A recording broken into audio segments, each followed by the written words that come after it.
Montréal, en ressortant des stands, c'est la transmission qui a lâché. Pole position à Magny-Cours, le moteur a explosé. Schumacher a encaissé un 20-0 de la part de Damon Hill. Le leader du championnat du monde chez lui à Silverstone a signé la pole position. Mais attention, plus que jamais, le danger s'appelle Jacques Villeneuve. En direct sur TF1, voici le retour des frères ennemis. Retour à Silverstone et bienvenue à ceux qui nous rejoignent à cet instant sur TF1, c'est-à-dire à moins de 2 minutes maintenant du départ du Grand Prix de Grande-Bretagne, avec Villeneuve ici à l'extérieur de la première ligne face à Damon Hill. Je dis bien face à Damon Hill. Les deux pilotes Williams-Renault se sont livrés hier une lutte absolument fratricide pour la pole position. Schumacher et Ferrari en deuxième ligne avec la surprise du chef Hakkinen et sa McLaren Mercedes à la corde de cette deuxième ligne. Et puis Jean Alesi est encore un peu plus loin. Johnny Hakkinen, c'est quand même une surprise. Il peut venir jeter le trouble au milieu de ce beau ballet bien réglé entre les deux Williams-Renault et la Ferrari de Schumacher. Voilà, je ne sais pas s'il peut venir jeter le trouble dans le duel des deux Williams-Renault qui menacent de dominer ce Grand Prix comme elles ont dominé les plus récents Grands Prix, mais en revanche Hakkinen est très très bien placé pour avoir son mot à dire dans la conquête de la meilleure place derrière les imbattables Williams-Renault, c'est-à-dire une première place relative qui sera disputée entre Schumacher, Barrichello, Alesi. Ils en sont les 4 favoris. Schumacher qui vient de faire signe moteur pour démarrer.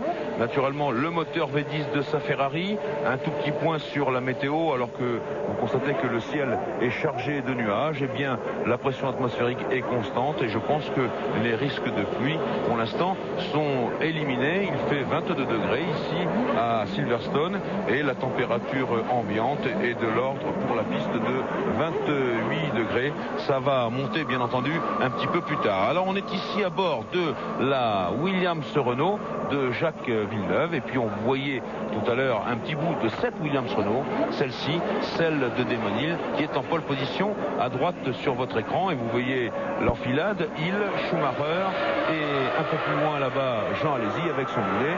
Schumacher qui fait naturellement fumer ses gommes pour les faire chauffer. Attention de ne pas dépasser dans le tour.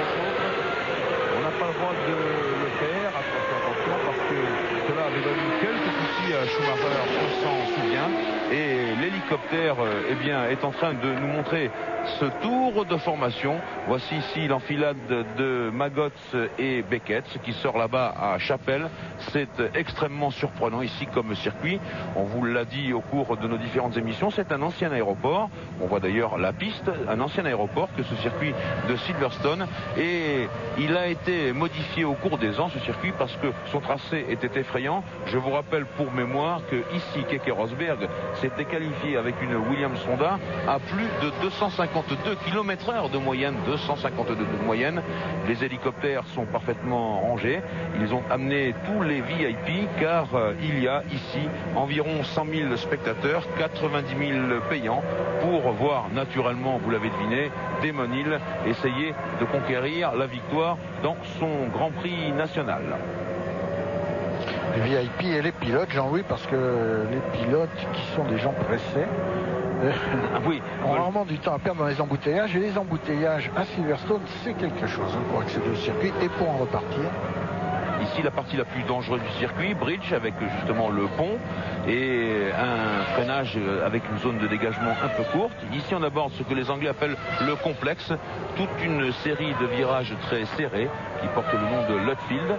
Et puis, au bout de cette double courbe à droite, que Damon Hill est en train de négocier pour ce tour de mise en place définitive de la grille, eh bien la grille de départ la voici dans le célèbre virage de Woodcote. Alors beaucoup de tension ici maintenant et bien entendu une bonne partie de la course peut se jouer au moment où le feu rouge va s'éteindre et où les pilotes vont lâcher leurs chevaux à plus de 12 000 tours de régime moteur. Il faut noter que Damon Hill est placé sur la bonne trajectoire et puis un peu à l'extérieur l'extérieur quand même. Villeneuve n'est pas mal placé non plus. Le reste de la grille qui se range. Bientôt ici le départ de la 10e épreuve de la saison 96. 61 tours de 5 km et 70 mètres, soit un Grand Prix de 309 km, l'un des plus longs, le deuxième plus long Grand Prix de l'année. Après le Grand Prix du Japon, 3, 2, attention, ça s'éteint et c'est le départ et c'est parti pour ce Grand Prix de Grande-Bretagne. Villeneuve est devant et il perd plusieurs places. C'est hisse à hauteur de Villeneuve. La Benetton et la Williams abordent de front le virage de Copse et Villeneuve en sort devant Jean Alesi. Et il est très mal parti puisque je crois même qu'il y a une Ferrari qui est passée devant lui. Villeneuve, Alesi, Hakkinen, Schumacher et Hill. Eh bien, Damon Hill a manqué son départ ici à Silverstone dans ce premier tour du Grand Prix de Grande-Bretagne. Le voilà en 5e position alors que tout le monde est parti. Et Villeneuve, oui, bien sûr. Il a raison, Johnny. On voit la supériorité de la Williams. Oui, c'est le moment d'en profiter malgré tout. Hakkinen qui attaque Alesi. Et il ne passe pas. C'est le moment d'en profiter pour Villeneuve puisqu'il sera ainsi libéré de la pression de Damon Hill. C'est un peu large là-bas pour, je crois, une Jordan Peugeot. Mais c'est passé quand même. Hakkinen, Schumacher, Hill qui est déjà en position de vouloir attaquer Schumacher. Et bien sûr, il faut qu'il se sorte tout de suite de ce peloton Damon Hill pour aller chercher Jacques Villeneuve qui n'a pas hésité un quart de seconde, vous l'avez vu. Voici Alesi, voici Hakkinen. Et Villeneuve qui négocie maintenant la partie sinueuse du circuit. Damon Hill donc a manqué son départ, il convient d'appeler ça comme ça. Et Villeneuve en profite tout de suite pour enfoncer le coup et prendre de l'avance. Villeneuve qui tient naturellement à ne pas oublier le Grand Prix du Canada où naturellement Damon Hill ne lui avait fait aucun cadeau. Villeneuve donc bien en tête maintenant à l'issue de ce premier tour alors que le classement s'affiche sur notre moniteur de chronométrage. Villeneuve, 2 Alesi, 3 Hakkinen, 4 Schumacher, 5 Hill, 6 Barrichello, 7 Irvine, 8 Berger, 9 Brundle, 10 Coulthard, 11 Frentzen, 12 Herbert, 13 Verstappen, 14 Katayama, 15 Diniz, 16 Panis qui restait à sa place, 17 Salo, 18 Fisichella, 19 Rosset, 20 Lamy, tout le monde est passé. Et là les F1 abordent la ligne droite qui précède le nouveau virage de Stowe, un virage que Damon Hill disait de manière un petit peu surprenante qu'il favorisait les dépassements alors que le freinage nécessité par ce virage est assez court. On va voir s'il peut profiter de ce qu'il disait, c'est-à-dire de ce freinage pour dépasser Schumacher, mais pas là. En tout cas, il ne s'en est même pas rapproché. Johnny, les écarts entre Villeneuve et Alesi, il y avait 1 seconde 6. Il y a de la fumée qui s'échappe de la Ferrari de Schumacher. Je ne sais pas s'il s'agit d'un pneu qui patine ou de quelque chose qui est sorti des échappements. Il y avait de la fumée manifestement. On regarde ça d'un peu plus près. L'écart entre Villeneuve et Alesi, 1 seconde 6 à l'issue du premier tour. Entre Villeneuve et Hakkinen, 2-6. Entre Villeneuve et Schumacher, 3-6. Entre Villeneuve et Hill, 4-2. Mais il ne faut pas oublier que si Damon Hill tient à gagner naturellement ce Grand Prix de Grande-Bretagne, il tient surtout à être champion du monde. Et c'est donc à lui maintenant de gérer cette avance. Encore de la fumée, oui, sur la Ferrari de Michael Schumacher, peut-être un trop plein d'huile, on essaye de croiser les doigts. Alors là, mais oui, ça paraît menacé, cette Ferrari elle paraît menacée par un moteur qui pourrait rendre l'âme, à moins que ce soit une fuite d'huile, mais la fuite d'huile c'est bien beau, sauf que quand il n'y en a plus, eh bien ça explose. En tout cas, Damon Hill ne fait pas le forcing, il est toujours dans la roue de Schumacher, avec devant lui donc Schumacher et derrière lui Barrichello et Irvine. Peut-être un petit trop plein d'huile parce que la fumée n'apparaît que dans les virages à gauche, assez lent. On va voir ça. En tout cas pour la Ferrari d'Irvine ici à l'écran, tout a l'air de bien se passer. Le départ ne permet pas de voir si un pilote a démarré avant les autres. Il y a encore cette surprise qui nous est suspendue au-dessus de la tête comme l'épée de Damoclès, savoir si une pénalité ne pourrait pas être infligée. Là, Jean était un petit peu devant, mais Villeneuve profite bien de sa position à l'intérieur du virage pour reprendre l'avantage. Et il a raison, Jacques Villeneuve, il a légèrement bloqué ses roues, un petit méplat qui peut endommager les pneus. On revoit ça de la voiture de Damon qui n'est pas bien parti et Villeneuve qui s'engouffre et Hakkinen et Alesi. Là pour le moral, là ça en prend un coup, oui. Et Schumacher, vous aviez raison Johnny. Schumacher, encore une catastrophe du côté de la Scuderia. 3e tour. Oui, Schumacher, il n'a pas été beaucoup plus loin que le tour de mise en place de la grille de départ au Grand Prix de France à Manicourt il y a 15 jours. Voici la Ferrari qui rentre piteusement au stand de Silverstone. Je ne sais même pas s'il va pouvoir y parvenir, Schumacher. Quel dommage encore, car on est privé d'un formidable animateur. Le champion du monde sait comment mener une course. Villeneuve devant Alesi à 3 secondes et 9 dixièmes. Hakkinen à 5 secondes et 2 dixièmes. Et du coup, c'est Damon Hill qui est 4e à 6 secondes 5 de son équipier. Le 5e est Barrichello. Le 6e est Irvine.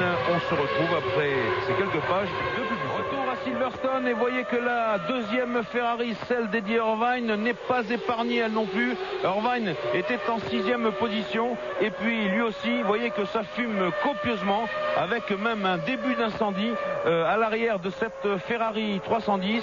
Eh bien, ça n'a pas été beaucoup plus loin que le Grand Prix de France. Nous sommes dans le 6e des 61 tours de ce Grand Prix de Grande-Bretagne et il y a les 2 Ferrari au tapis. C'est un nouveau désastre, une nouvelle catastrophe pour la Scuderia. Ici, c'est Schumacher qui rentre au stand Ferrari. Jean-Todt est resté sur la passerelle parce qu'il y avait Irvine en course. Voici Schumacher qui est en train de rentrer directement dans son stand et puis il retire son volant, il se dégrafe.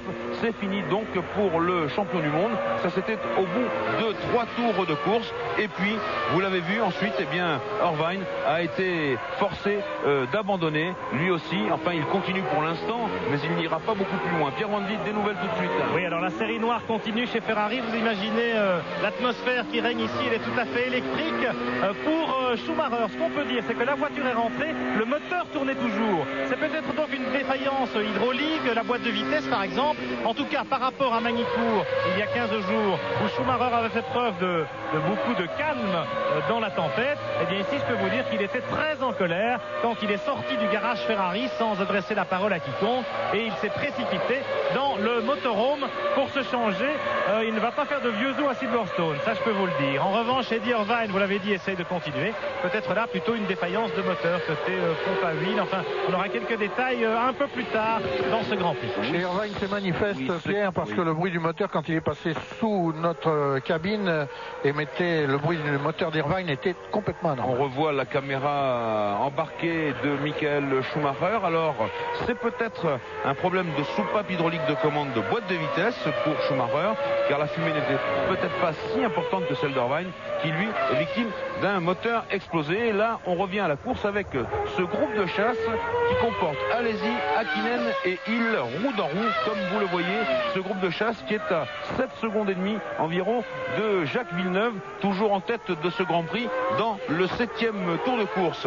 La physionomie derrière, eh bien, c'est un autre groupe de chasse. Il comporte Barrichello, Berger, Brundle et plus loin Coulthard, alors que Irvine lui aussi explique ce qui s'est passé et que chez Ferrari on ferme le rideau du stand. Et oui, je ne vois pas ce qu'on peut faire de mieux. Voilà, l'écart entre Villeneuve et Alesi est toujours à 7 secondes et 2 dixièmes. Entre parenthèses, l'écart du tour précédent. Ça veut dire que Villeneuve est en train de bombarder littéralement en tête de ce Grand Prix de Grande-Bretagne ici à Silverstone. Alors, je reviens sur ce groupe de chasse, toujours roue dans roue. Ils ne sont pas très proches les uns des autres, mais à Silverstone, c'est le circuit des grands espaces où on attaque à fond. Les 3 hommes sont toujours là, Alesi, Hakkinen et Hill. Hill, bien sûr, qui voudrait se débarrasser d'Hakkinen, mais comme je le disais, Johnny, il a lui son championnat du monde à gérer et il ne va pas prendre de risque. En tout cas, on l'espère pour lui. En tout cas, ce qui est surprenant dans le comportement de Damon Hill dans ce début de course, c'est qu'il n'a pas l'air de menacer vraiment Hakkinen. Alors, se réserve-t-il, épargne-t-il l'usure de ses pneus ou quoi? Mais il n'est pas pressant sur Hakkinen, on ne le sent pas prêt à saisir une petite erreur que pourrait commettre Hakkinen devant lui pour ravir la 3e place au Finlandais. Pour l'instant, il a l'air de se contenter de cette 4e place ou de ne pas pouvoir faire autrement que de se contenter de cette 4e place qu'il occupe. Et comme vous le dites, Jean-Louis Villeneuve, il en profite pour tailler la route. Il tournait tout à l'heure en l'écart. 1,29 et quelque chose. Il a maintenant 10 secondes d'avance sur Damon Hill, 10 secondes qui seront extrêmement difficiles à reprendre. Et bien sûr, Villeneuve, meilleur tour en course, une 29,384, c'est-à-dire plus de 204 km/h de moyenne au tour. Et ça, c'était au 3e tour. Villeneuve peut faire encore beaucoup mieux. Alors, Alesi est à 8 secondes 3 dixièmes maintenant. Hakkinen 3e, Hill quatrième. Plus loin, Barrichello, Berger et encore plus loin, Brundle, Coulthard et plus loin encore, Frentzen, Herbert, Verstappen, Panis. Panis revenu en 12e position. Ça, c'est une bonne nouvelle également, Johnny. Panis était mal placé sur la grille parce que apparemment les conseils qui ont été suivis, qui ont été donnés à l'équipe Ligier et suivis par celle-ci aux essais ne se sont pas montrés judicieux, ne sont pas avérés judicieux. La voiture était mal réglée. Panis a complètement loupé sa séance de qualification, alors que la veille en essai libre, il avait fait un temps tout à fait correct. Il était en milieu de grille, tandis que là, il s'est qualifié en queue de grille et il est en train d'essayer de refaire non pas le temps perdu, c'est impossible, mais les places perdues. En tout cas, il a remonté son équipier. En tout cas, Panis, il faut le préciser, il est au même niveau ici que Ferrari, c'est-à-dire que le circuit d'essai de Ligier, c'est Magny-Cours. Le circuit d'essai de Ferrari, c'est Monza, et puis pour tout le reste pratiquement, eh bien c'est ce circuit de Silverstone. Donc les écuries à dominance anglaise sont un petit peu avantagées, et ça a sans doute coûté pas mal à Panis, cette méconnaissance du circuit de Silverstone, très inconfortable parce qu'il est maintenant très bosselé, et les bosses abordées à très haute vitesse, eh bien c'est vraiment fatigant, et puis ça dérègle naturellement le comportement des voitures. On est à bord ici de la Williams Renault de Damon Hill. On écoute le moteur Renault. On ne l'écoute plus. Et on revient sur Damon, toujours au coude à coude avec Mika Hakkinen. Il y a moins d'une seconde entre la McLaren Mercedes et la Williams Renault du pilote anglais. La cadence de Alesi et Hakkinen qui sont lancés à la poursuite de Villeneuve s'est légèrement réduite au cours de ce 9e tour. Elle est passée au-dessus de 1 minute 31 secondes au tour, alors que jusque-là ils étaient en dessous de cette cadence-là. Et Damon Hill en a profité pour se rapprocher un petit peu du Finlandais. Le voici maintenant en position d'attaquer la McLaren. Damon Hill. Allez-y, Hakkinen, Damon Hill, 2e, 3e et 4e au cours de ce Grand Prix de Grande-Bretagne. Derrière Jacques Villeneuve qui va bientôt franchir les 10 secondes d'avance, alors qu'on nous signale un tête à queue, et je crois que c'est celui de notre ami Diniz. C'est bien ça. C'était Diniz qui a fait un tête à queue et qui par conséquent va reculer. Un dernier mot chez Ferrari, Jean-Louis, où Eddie Irvine est à l'interview, vous le voyez, plus philosophe que Schumacher semble-t-il. Il nous a dit que le moteur avait cassé, c'était l'année où ils apprenaient le V10, et que l'année prochaine, eh bien, il gagnerait. Eddie Irvine, dont le contrat d'ailleurs aurait été confirmé pour la saison prochaine. Pour la petite histoire, Schumacher, lui, beaucoup plus en colère. Jean Todt, on l'a vu passer le visage impassible, mais aucune déclaration à faire. C'est bien le moteur qui a cassé chez Irvine, et ce serait bien une défaillance hydraulique du côté de la boîte de vitesse pour Michael Schumacher. Eh bien, c'est l'exact contraire de ce qui s'est produit à Magny-Cours au Grand Prix de France il y a 15 jours. C'est très dommage. Le problème de soupape hydraulique, c'est un problème Ferrari, hein, il faut bien dire les choses comme elles sont. Le problème du moteur cassé, eh bien, c'est un problème d'usinage, alors là, qui concerne à la fois Ferrari et à la fois le fabricant de pistons, qui est un sous-traitant, mais on ne peut pas nous empêcher quand même de penser que c'est une catastrophe. Et demain, ce sera une catastrophe nationale en Italie, n'est-ce pas, Johnny? Un qui fait la grimace aussi, excusez-moi, oui. Johnny, c'est John Barnard, l'ingénieur anglais de la Scuderia, parce que vous l'avez entendu tout à l'heure sur TF1 avec Luca Di Montezemolo. Eh bien, l'antenne anglaise de Ferrari aurait vécu, et pour 97, ils vont peut-être s'organiser autrement, en tout cas progressivement, mais en tout cas, Barnard n'a pas la cote non plus. Jean Todt, vous l'avez entendu, a eu sa confiance renouvelée par le président de la Scuderia. Oui, et par également le propriétaire, je veux dire ça comme ça, qui n'est autre que Gianni Agnelli, l'actionnaire majoritaire du groupe Fiat. Et ça, c'était au micro de Marc Minari. Mais c'est vrai que c'est compliqué dans cette Scuderia Ferrari, dans ce château qui était complètement délabré. Alors tout de suite, on va faire un petit jeu top tour, alors qu'il reste 50 tours de course à disputer.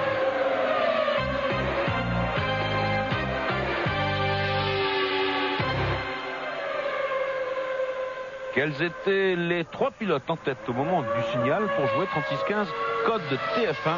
Et on revient à la course où Jean Alesi se maintient toujours avec son mulet Benetton Renault devant la McLaren Mercedes de Mika Häkkinen. Attention, un ralenti, c'est peut-être pour le tête à queue de Diniz, comme je vous ai signé tout à l'heure. Eh bien, le voici dans toute sa beauté. Aïe, ça c'est embêtant parce que il a probablement touché son fond plat, en tout cas son patin. Katayama passe de justesse à gauche de la ligne. Ça c'était chaud, hein.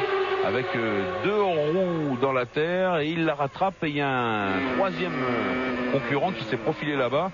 Le carambolage, l'accident devrais-je dire, a été évité de justesse. Damon Hill. Et si Jean Alesi devant Damon Hill, écoutons le V10. On écoute le V10. On sent le dosage, un coup d'accélérateur.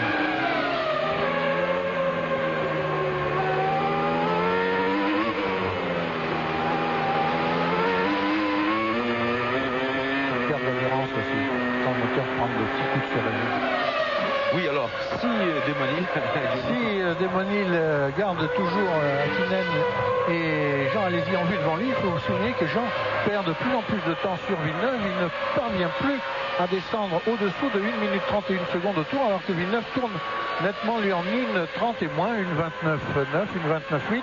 C'est-à-dire qu'à chaque tour, l'avance de Villeneuve sur le trio lancé à sa poursuite augmente d'environ 1 seconde. Elle est maintenant supérieure à 13 secondes, cette avance, sur Jean Alesi. Et donc sur Damon Hill, elle est de l'ordre de 15 secondes. Le moteur Mercedes maintenant. Le moteur Mercedes V10 Silmore de la McLaren de Mika Häkkinen. Alors ce qu'il faut signaler aussi comme information, c'est que on est toujours sur le même train de pneus, celui du départ. On sait que Silverstone exige beaucoup des gommes et on peut remarquer, Johnny, que Villeneuve est toujours titulaire du meilleur tour en course en 1:29.384 et ça depuis le 3e tour de course. Depuis lors, Jacques Villeneuve n'a pas amélioré. Non, mais il tourne constamment plus vite que ses poursuivants. Comme je disais tout de suite, il tourne légèrement au-dessous de 1 minute 30. Il continue à maintenir cette cadence. Il vient de faire au 13e tour 1:29.9, 943 exactement. Alors que derrière lui, Jean Alesi éprouve beaucoup de difficultés à tourner en moins de 1:31. Et cependant, cette cadence lui permet de maîtriser Häkkinen et même Damon Hill derrière lui. Damon Hill que on a vu parfois en difficulté depuis cette caméra placée à bord de sa Williams. On l'a vu dans une grande courbe tout à l'heure partir en glissade, lever le pied, récupérer sa voiture de justesse et se faire légèrement distancer sur Häkkinen. Alors quand il revient sur la McLaren, une difficulté de tenue de route lui fait reperdre un petit peu de terrain sur cette dernière, si bien qu'il ne parvient pas à se porter dans son sillage immédiat. Encore que là, il en est très près, mais quand même trop loin pour espérer la dépasser à l'entrée de Stowe. Oui, Johnny, mais vous savez également que l'une des principales difficultés de Silverstone, c'est justement l'absence d'endroit pour vraiment tenter un dépassement. Il faut être très près, vous avez raison de le souligner, mais en même temps, faire attention de ne pas se déventer, c'est-à-dire que les turbulences de la voiture qui vous précède, entraînent des turbulences dans le fonctionnement de vos ailerons, et tout ça secoue beaucoup la voiture, et on risque la sortie de piste, ce que, à mon avis, Damon Hill ne doit pas risquer, puisqu'il est largement tête du championnat du monde et que maintenant il doit gérer son avance, ou tout au moins s'en contenter. Alors, un point sur le classement dans le 14e tour de course. Villeneuve en tête avec 13 secondes et 8 dixièmes d'avance sur Alesi. Ensuite, on a vu qu'il y avait Häkkinen, Hill, Barrichello, Berger 6e, Brundle 7, Coulthard 8, Frentzen 9, Herbert 10, Panis 11, Verstappen 12, Salo 13, Diniz 14, il a donc perdu 3 places, Rosset 15, Fisichella 16, Lamy 17, Katayama 18. Il reste 18 voitures dans ce Grand Prix de Grande-Bretagne, puisque vous savez, au 3e tour, il y a eu un premier rebondissement et ça a été l'abandon presque simultané des 2 Ferrari pour des problèmes techniques, moteur pour Irvine et puis probablement commande de boîte de vitesse hydraulique pour Schumacher, qui est parti en colère, nous a précisé Pierre Van Vliet, et on le comprend. Jean-Louis, chez Williams, vous voyez peut-être l'image du stand, enfin du muret là où se trouvent les ingénieurs. On discute à la radio, on prépare les panneaux en donnant quelques indications. Attention, Pierre, pardon de vous couper. Il y a eu de la fumée. On cherche partout d'où elle vient. Continuez, Pierre.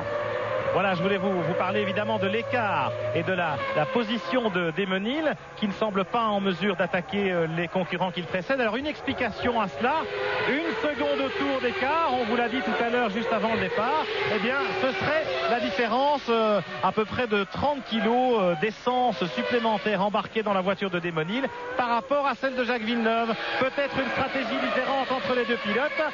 Un premier arrêt pour Villeneuve bientôt, donc 2 arrêts pour le Canadien, un seul peut-être pour le Britannique et une course avec beaucoup plus de suspense qu'on l'imaginait. Et oui, ça c'est une nouvelle intéressante et nous avions remarqué effectivement que Hill avait des difficultés à se porter à la hauteur de Häkkinen. Et bien ceci explique cela. Alors je crois que la fumée qu'on a vue, c'était Rosset qui était un petit peu en vrac. Johnny, vous pensez à ça? Ah non, je pensais que ça pouvait être un petit blocage de roue de Jean Alesi qui se déforme malgré tout et qui commence à distancer Häkkinen. Alors je crois que c'est plus Häkkinen qui perd du temps parce qu'on voit que Daymon-Hill se fait vraiment pressant sur la McLaren, on voit bien là, car la cadence de Jean Alesi ne s'est pas notoirement améliorée alors que celle de Häkkinen a l'air de se dégrader. Oui, tout doucement, oui, mais Häkkinen, lui aussi, il doit concrétiser le retour en forme des McLaren Mercedes, non pas au plus haut niveau. Au plus haut niveau, il y a les Williams Renault pour l'instant. Comme disait Schumacher, elles sont sur une autre planète. Mais Häkkinen, il faut quand même qu'il vise le podium. Alors peut-être que la fin de la course lui donnera raison. Là, nous sommes dans le 16e des 61 tours de ce Grand Prix de Grande-Bretagne, alors que Panis, est au stand. Le premier à s'arrêter, c'est Olivier Panis, avec une stratégie là certainement à 2 arrêts chez Ligier, peut-être même davantage. Panis, le premier des gros bras à s'arrêter. Panis 13 secondes et 3 dixièmes.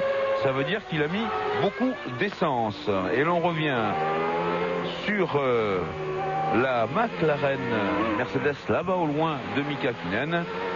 Tout ça surveillé par la caméra embarquée de Daymon-Hill. Daymon-Hill, donc on perçoit très bien les gestes de la main pour changer les vitesses.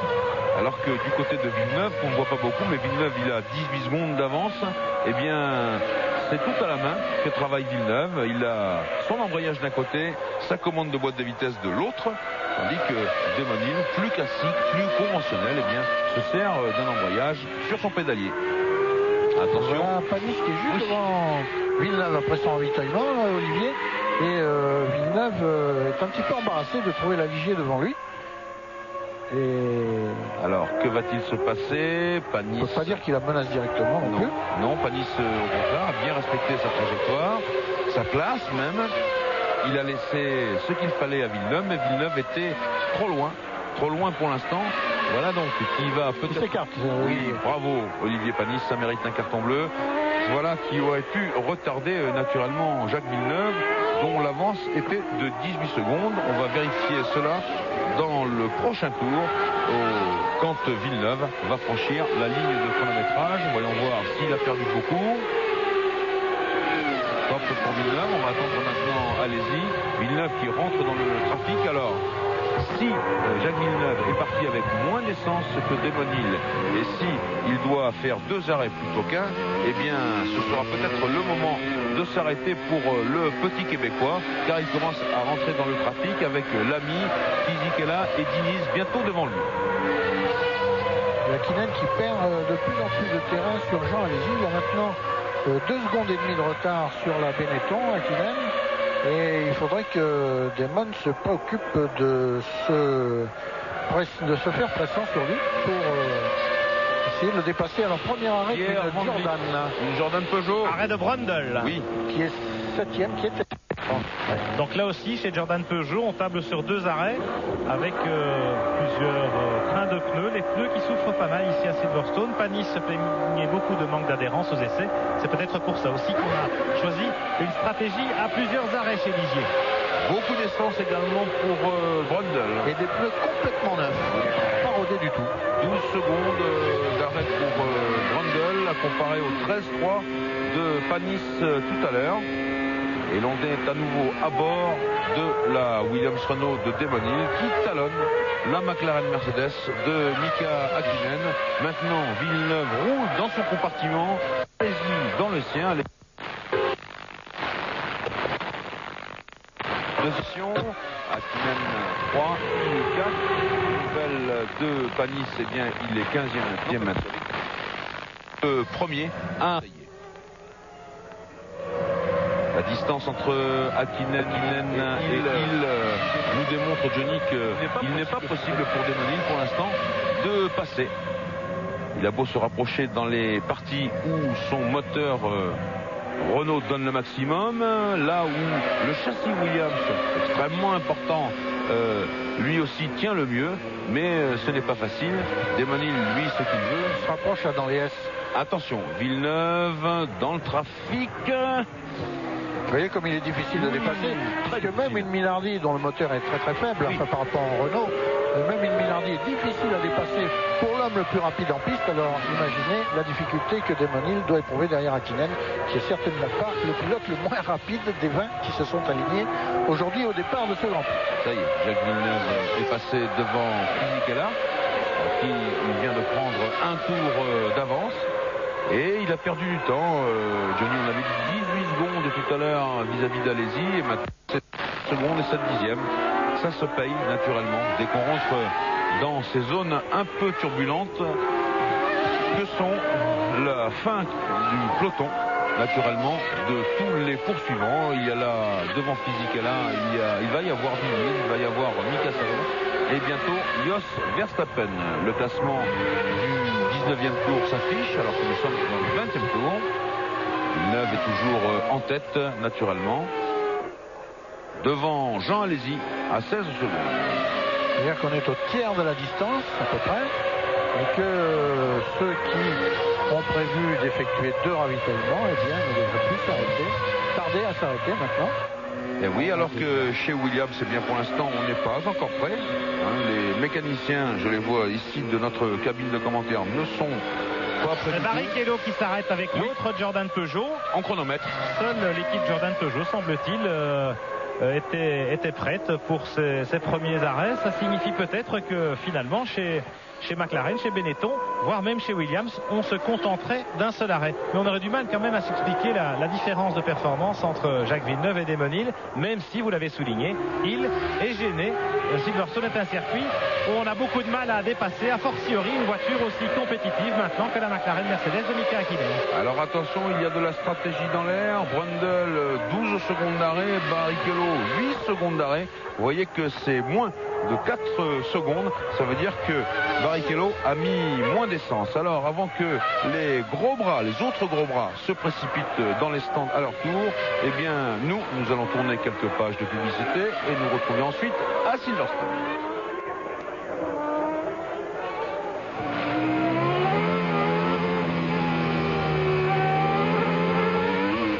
Derrière Mika Häkkinen, Damon Hill. Nous sommes à Silverstone avec Giancarlo Fisichella qui vient d'effectuer un tête-à-queue. Jean Alesi pour l'instant est actuellement 2e à la poursuite du leader incontesté Jacques Villeneuve en 3e et 4e position à 18 secondes loin derrière le leader de cette 10e épreuve du championnat du monde de Formule 1. Eh bien nous retrouvons une grosse bagarre entre Mika Häkkinen sur la McLaren Mercedes et Damon Hill qui a manqué son départ. Rappelez-vous, dans le stand Williams, on attend apparemment Jacques Villeneuve qui est parti avec moins d'essence que son équipier Damon Hill, alors que là c'est l'abandon apparemment pour la Minardi de Pedro Lamy.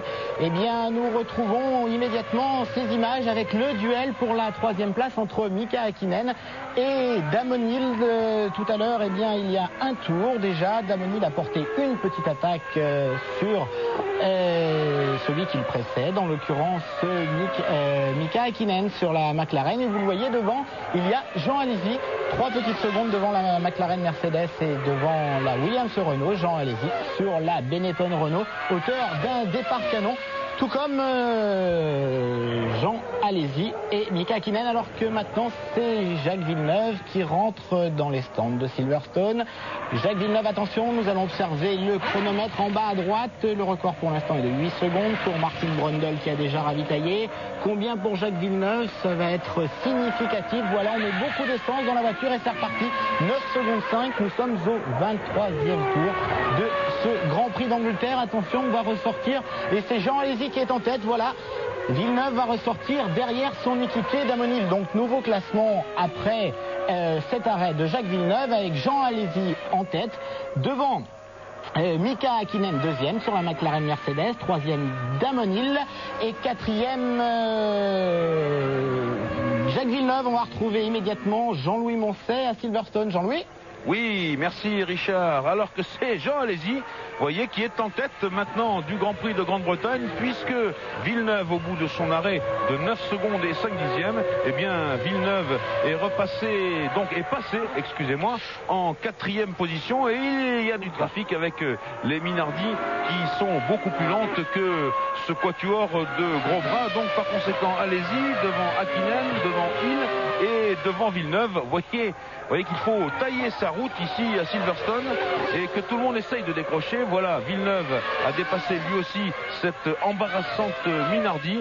Villeneuve qui va se retrouver au coude à coude maintenant avec Damon Hill, donc pour la 4e position. Mais vous savez que Damon Hill, lui, ne s'est pas encore arrêté. Dans le stand de Williams, eh bien, on évacue tranquillement les choses, ce qui tendrait à nous faire croire que Damon Hill ne va se livrer qu'à un seul arrêt ravitaillement, oui, et que Mika Hakkinen fait tout ce qu'il peut pour essayer de contenir la Williams-Renault. Pierre Van Vliet, vous avez des informations? Oui, Jean-Louis. Patrick Head, l'ingénieur en chef de Williams, est venu dire un petit mot aux ingénieurs de Damon Hill. A priori, eh bien, il tente le coup Damon Hill d'un seul arrêt, un seul ravitaillement. Alors que chez Benetton, on se prépare maintenant pour accueillir Jean Alesi et Gerhard Berger. Chez Williams, eh bien, c'est le calme plat. Damon Hill tente le coup, il n'a pas trop le choix évidemment. Il va tenter de boucler la distance avec un seul arrêt ravitaillement à mi-course. Et bien sûr qu'il n'a pas le choix, puisque vous avez vu, il y a Hakkinen en 2e position, Hill est 3e, Villeneuve juste derrière lui à 8 dixièmes selon notre chronomètre.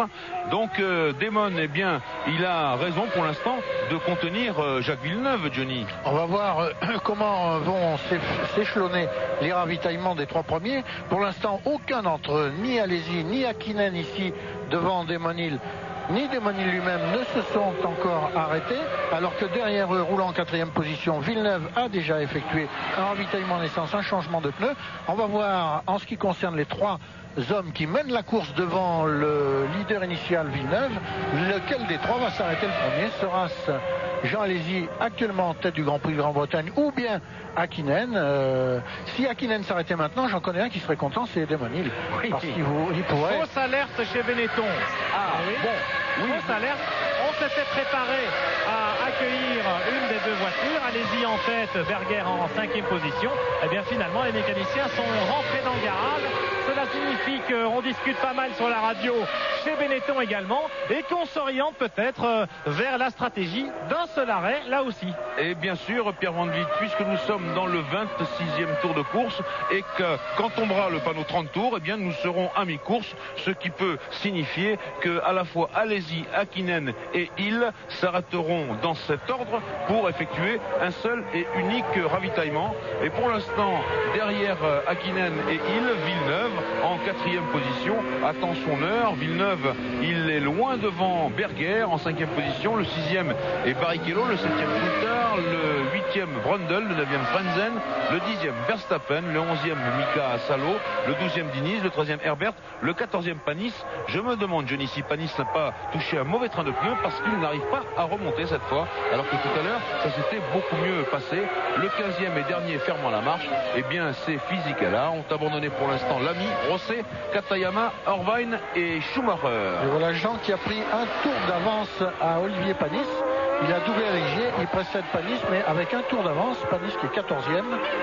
Tandis que Jean Alesi mène toujours ce Grand Prix de Grande-Bretagne. Et maintenant, Panis va un petit peu le servir parce que Hakkinen aura peut-être un petit peu de difficulté lui aussi à déborder la Ligier. Et Jean peut en profiter pour légèrement creuser l'écart. Pour l'instant, son avance est un petit peu tombée sur Hakkinen. Démonil et là il s'enlise. Démonil, il ne pourra pas repartir. Il a dû vouloir attaquer Hakkinen, freiner trop tard sans doute, et c'est la fin. Eh bien, autre rebondissement dans ce Grand Prix de Grande-Bretagne, juste avant la mi-course, et après l'abandon simultané, quasiment simultané des deux Ferrari en début de course. Eh bien, l'idole de tout un peuple, Démonil, qui salue, mais oui, Démonil est sorti de la piste et s'est retrouvé sur le sable. On va peut-être voir pourquoi. Peut-être est-ce une attaque contre Mika Hakkinen qui aurait mal tourné. Mais il essaye, oui. Non, et il est obligé. Je crois pas qu'il ait essayé. Il a retardé son freinage. Il a retardé trop son freinage. Et de peur de percuter Hakkinen, il a braqué prématurément et il est parti en tête à queue. Et c'est donc fini. C'était à Copse. Si ma vue était bonne, voilà, vue de l'intérieur, il a frôlé le rail et c'est fini par conséquent pour Démonil qui ne gagnera pas son Grand Prix national. Voilà un drôle de bouleversement. Et oui, mon cher Démon, et oui, un freinage un peu tard, attention. Patrick Head et Frank Williams regardent cela d'un œil sévère. Démon il n'a pas l'air déçu, Démon, souriant, oui. Eh oui, ça arrive. Mais oui, bien sûr, on lui pardonne, ça arrive. Et on va pas lui jeter la pierre à Démon, mais enfin, il rate une occasion. Il rate surtout une occasion de gérer son championnat du monde. Et ça, c'est un petit peu agaçant, alors qu'il devrait se contenter de bien peu. Attention, les stands, Pierre Van Vliet, Hakkinen. Oui, Mika Hakkinen qui s'arrête pour le seul ravitaillement, vraisemblablement, du pilote finlandais à la McLaren, qui était très optimiste avant la course. Il a sans doute raison. Jean Alesi a réussi un meilleur départ que lui, mais Hakkinen va certainement viser une place sur le podium de ce Grand Prix d'Angleterre après l'abandon de Démonil. Et oui, bien sûr que là c'est le moment ou jamais de faire cela. Hakkinen qui reprend la piste, voilà qui fait bien les affaires d'Alesi, d'Hakkinen naturellement, et de Jacques Villeneuve qui se retrouve en deuxième position. Et lorsque ce garçon-là, Jean Alesi, va stopper pour ravitailler, ce qui ne serait tardé, eh bien Jacques Villeneuve va reprendre la tête du Grand Prix de Grande-Bretagne et peut-être emporter le deuxième Grand Prix de sa carrière. Voilà, il aura rendu à ce moment-là l'appareil à Démonil, mais ne vendons pas la peau de l'ours pour l'instant. Bien qu'il se soit arrêté à la mi-course, je ne sais pas si Hakkinen pourra se contenter d'un seul ravitaillement. La charnière mi-course devrait le suggérer, mais la longueur de son arrêt, la durée de son arrêt est si brève qu'on peut se demander s'il a mis suffisamment d'essence en 6 secondes 9 pour accomplir les 150-160 km qui restent devant sa McLaren. Et pendant qu'on évacuait la Williams Renault de Démonil et qu'on voit Jean Alesi continuer à cavaler en tête du Grand Prix de Grande-Bretagne avec 4 secondes et 2 dixièmes d'avance sur Villeneuve, eh bien on va mesurer maintenant l'écart avec Berger, mais oui, Hakkinen s'est arrêté, 11 secondes et 6 dixièmes. Ce vieux renard de Berger sur l'autre Benetton pourrait lui aussi jouer sa carte, car la disparition prématurée de Démonil fait bien les affaires de tout ce petit monde. En tout cas, il y a une chose curieuse, c'est que Villeneuve ne semble pas reprendre de terrain à Jean Alesi. Villeneuve qui certes roule avec un réservoir d'essence plus garni que celui de Jean Alesi, donc une voiture plus lourde, mais avec des pneus bien plus fins en meilleur état. Villeneuve qui ne parvient plus à descendre sous la minute 30 secondes au tour. Son meilleur tour tout à l'heure en son ravitaillement était de 1:29.2, 283 exactement, et maintenant il tourne en 1:30.7, 1:31, et cela permet à Jean Alesi de conserver son avance sur la Williams Renault du Québécois. Et oui, est-ce un train de pneumatique un petit peu défaillant? Alors que là, Berger va prendre un tour probablement à notre ami Olivier Panis en 13e position. Berger qui peut jouer sa carte, disais-je, tiens, on va faire tout de suite un petit point top tour.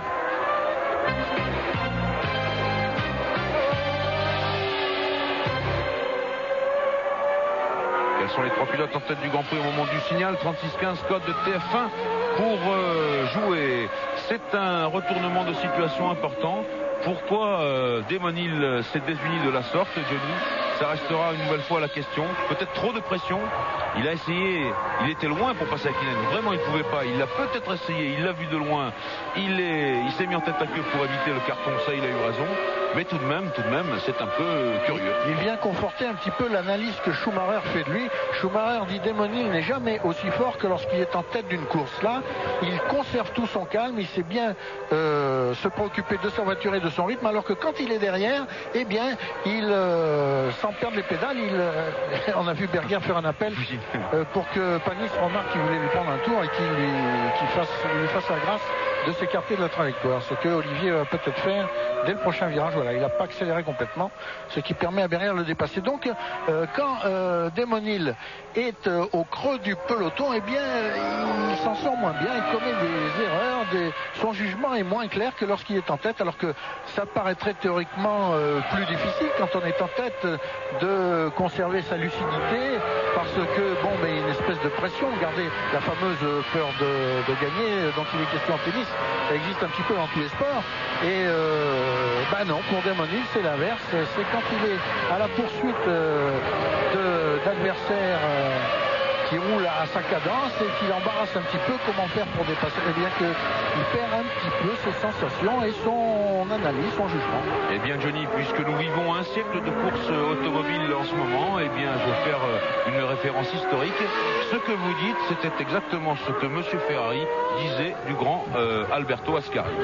Jamais si fort que quand il était en tête, et dans le peloton, il avait tendance quelquefois à se désunir. Voilà, on ferme le grand livre de l'histoire et on revient sur ce Grand Prix de Grande-Bretagne. Nous sommes dans le 31e tour de course et je voudrais bien voir des nouvelles de Jean Alesi qui va sans doute s'arrêter avec sa Benetton Renault. Ce serait le moment en tout cas. Jean Alesi qui est à 3 secondes seulement d'avance sur Jacques Villeneuve qui devrait dans la logique des choses reprendre la tête du Grand Prix de Grande-Bretagne, ce qu'il avait fait tout à l'heure dès le signal du starter, dès le signal de l'envolée. En tout cas, Alesi qui tourne actuellement en 1 minute 30 secondes point 7, Villeneuve 1 minute 30 secondes point 4. L'écart n'est pas énorme entre la Benetton et la Williams, malgré la supériorité technique de cette dernière. Villeneuve n'arrive pas à l'exploiter aussi bien qu'avec son premier train de pneus. Alors est-ce que son premier train de pneus était un train de pneus exceptionnellement bon, très efficace, lui conférant beaucoup d'adhérence, un bon équilibre de sa voiture, ou bien est-ce que c'est le deuxième qui est moins bon et ne lui permet pas de tirer le même parti de sa Williams? C'est difficile à dire. J'espère que pour Jean Alesi, le voici qui rentre au stand, Jean Alesi. Allez. Jean Alesi au stand, 31e tour. Alors c'est le moment chez Benetton Renault de faire le forcing, de nous faire un ravitaillement à la Benetton. S'il vous plaît messieurs, ne pas perdre de temps. 5, 6, 7, 8, 9, 10. Ils l'ont lâché du deuxième étage là, les 10 secondes et 4 dixièmes. Vous avez entendu? C'est correct comme durée d'arrêt parce qu'il a dû mettre beaucoup d'essence. Lui, il est maintenant certain qu'il va accomplir un seul arrêt. Il est parti pour un demi-tour. Un demi-grand prix. Son second demi-grand prix. Et on va voir maintenant tout de suite si d'entrée s'étend. On va voir la qualité de ses pneus dont je parlais tout de suite. Si ça tient le coup ou pas. Voilà, s'il a de bons pneus. Là je m'interromps un petit peu parce que je m'interroge sur le pilote de la McLaren qui précède Jean là. Écoutez Daymon Hill, Jean-Louis. Oui, on l'écoute.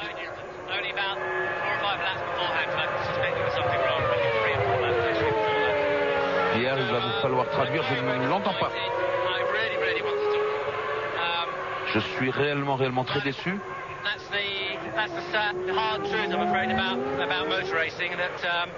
C'est un événement qui se passe normalement dans la course automobile.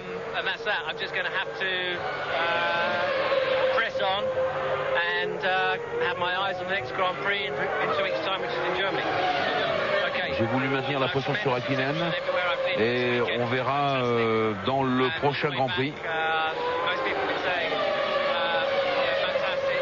À essayer de faire mieux. Pierre Van Vliet, une petite traduction s'il vous plaît parce qu'on l'a vraiment très peu entendu.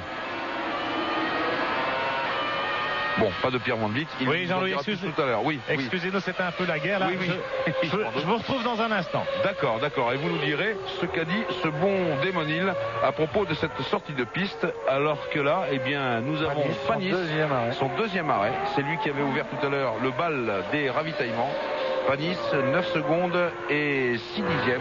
Panis qui, sur notre tour par tour, était en 12e position à un tour. Alors, Jean Alesi qui se retrouve derrière Hakkinen après son ravitaillement. Voilà, on est à bord de la McLaren Hakkinen. Voici Hakkinen et voici Alesi derrière lui. Alors, il faut rappeler que Hakkinen s'est arrêté extrêmement brièvement, quelque chose comme 6 secondes, voilà, 6 secondes 9.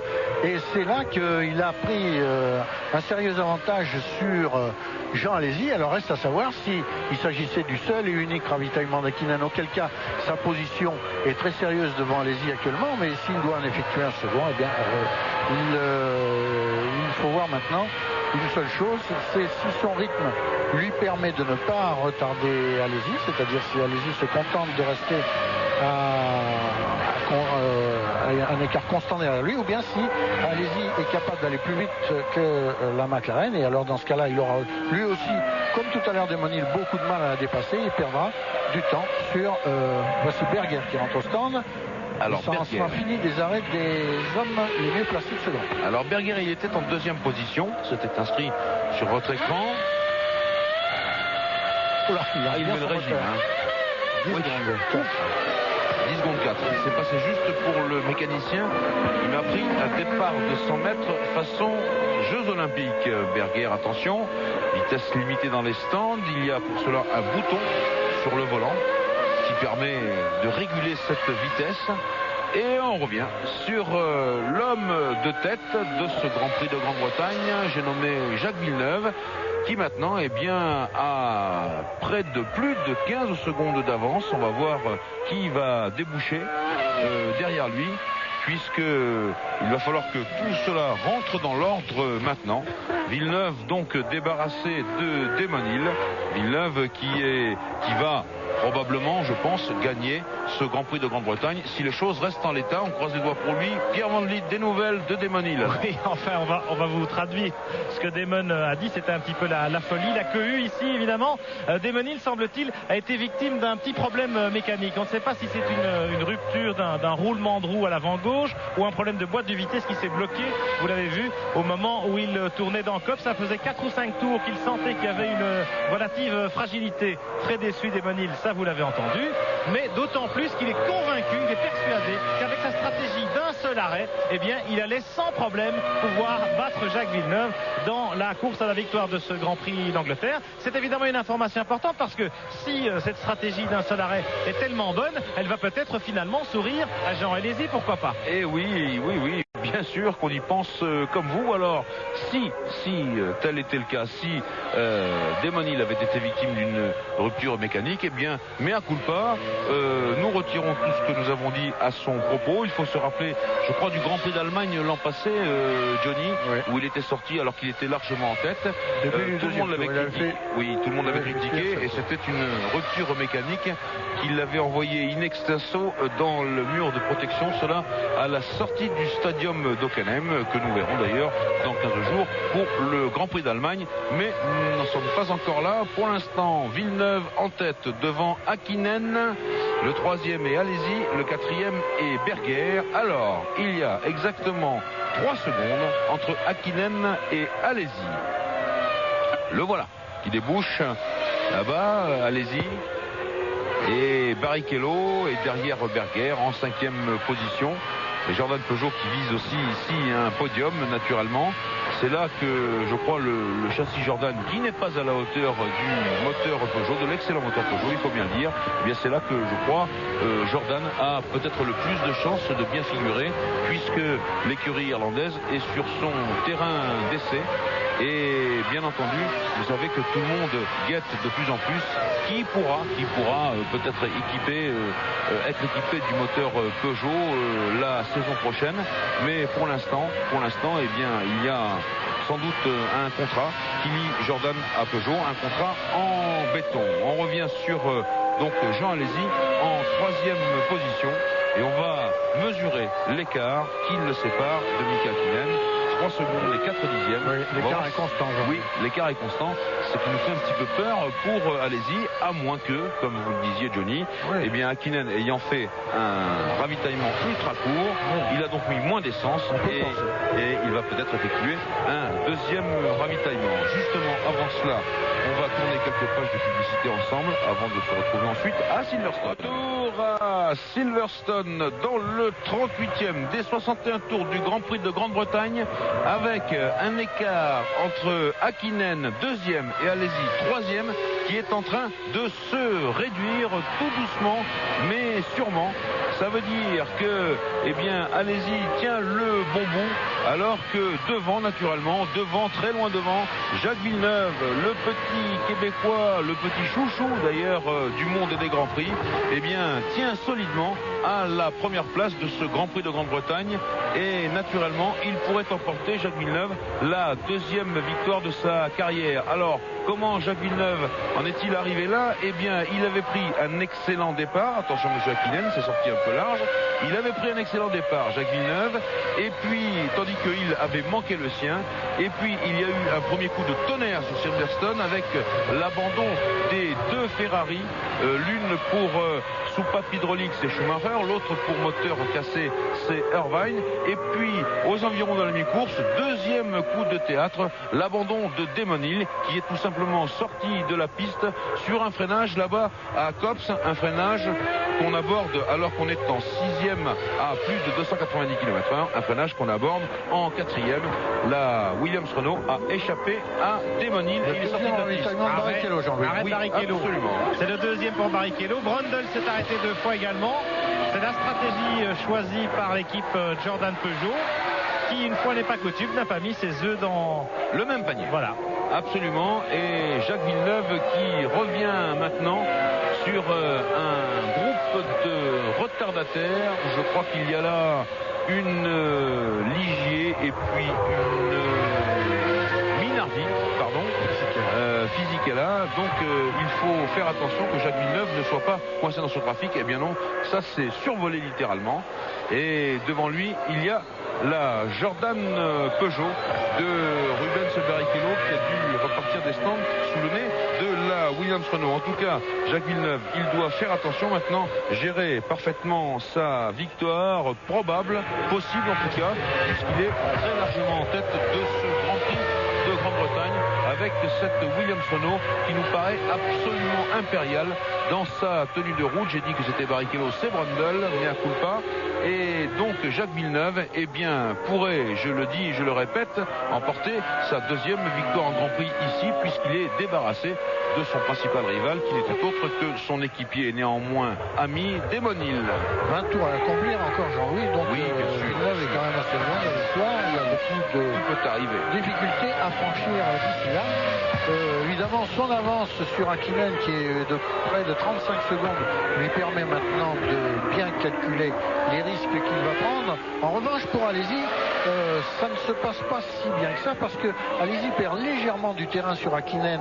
Bon, ça se comprend parce que la McLaren a sans doute moins d'essence, transporte moins d'essence que la Benetton de la Vignolée. En revanche, Alesi perd du terrain sur son équipier Berger. Alesi est 3e, Berger est 4e, et Berger grignote le retard qu'il avait pris en début de course sur Jean Alesi, et l'écart entre les deux Benetton n'est plus que de 3 secondes 7, donc la menace peut venir comme au Grand Prix de France pour Alesi de la part de son équipier. Et oui, on se retrouverait dans cette situation de Manicourt où, je le rappelle néanmoins, je dis, Berger n'a pas tenté le tout pour le tout en respectant cette discipline qui consiste à ne pas casser les deux voitures d'une même écurie.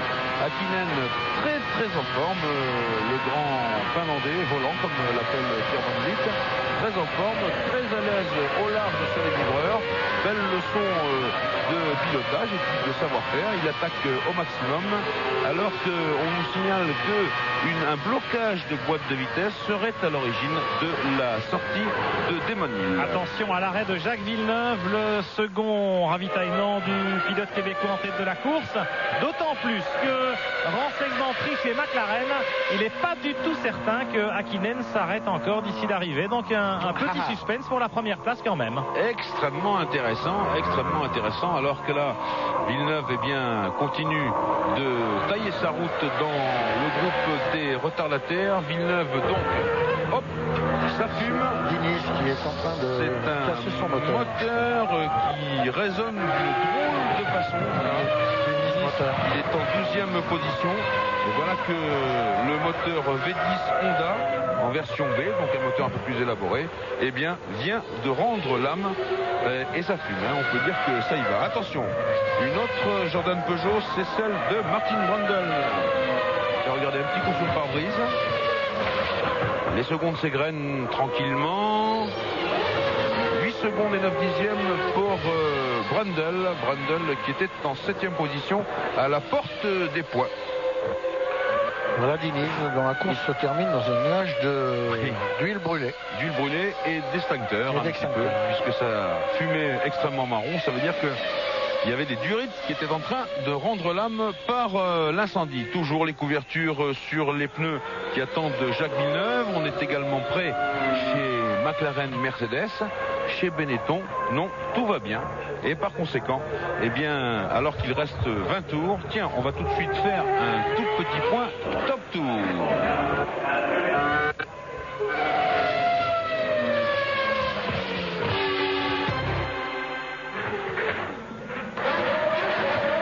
Coulthard qui s'arrête. Oui, c'est Coulthard qui s'arrête chez McLaren.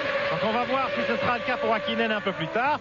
Chez Williams, on est prêt. On a enlevé les couvertures chauffantes pour Jacques Villeneuve, qui a à peu près 40 secondes d'avance sur Hakkinen. Jean-Louis, détrompez-moi. Eh oui, absolument, absolument. Alors, Villeneuve rentre dans les stands à fond de train. Attention à la zone de stand, attention à la survitesse. Le voilà. Il s'arrête calmement, Jacques Villeneuve. Les mécaniciens de Williams se précipitent. Changement des 4 pneumatiques, l'essence coule. C'est passé juste. Il devrait repartir juste avant que Hakkinen ne revienne à sa hauteur. Et allez, là il peut accélérer. Il est sorti de la zone des stands, Villeneuve, et il reprend la tête du Grand Prix de Grande-Bretagne. Voilà, c'est fait. Juste devant Hakkinen, Villeneuve premier. Alors tout à l'heure, on a joué au jeu Top Tour. Un téléphone pour jouer, 36 68 90 04. Il y a des stages de monoplace à gagner. Et on revient sur Villeneuve, dont on va mesurer l'écart avec Hakkinen au prochain passage. Le voici, Mika Hakkinen en 2e position. Oui, bien sûr qu'il est important, voilà. Johnny. Toute la ligne droite qui sépare les S de Beckett de l'entrée de Stowe. Au moment où Villeneuve entrait dans le virage de Stowe, qui est celui où Hakkinen pénètre, on voyait Hakkinen sortir de Beckett là-haut, tout en haut de l'écran. En tout cas, c'est quand même le renouveau de l'équipe McLaren Mercedes. Je dois féliciter Alain Prost qui nous a dit au Grand Prix de France, on sera là à Silverstone. On est un petit peu en retard sur notre plan.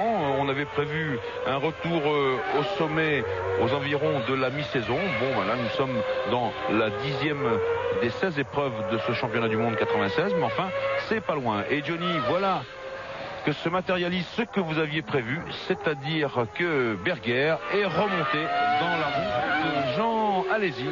1 seconde et 1 dixième entre les deux Benetton Renault.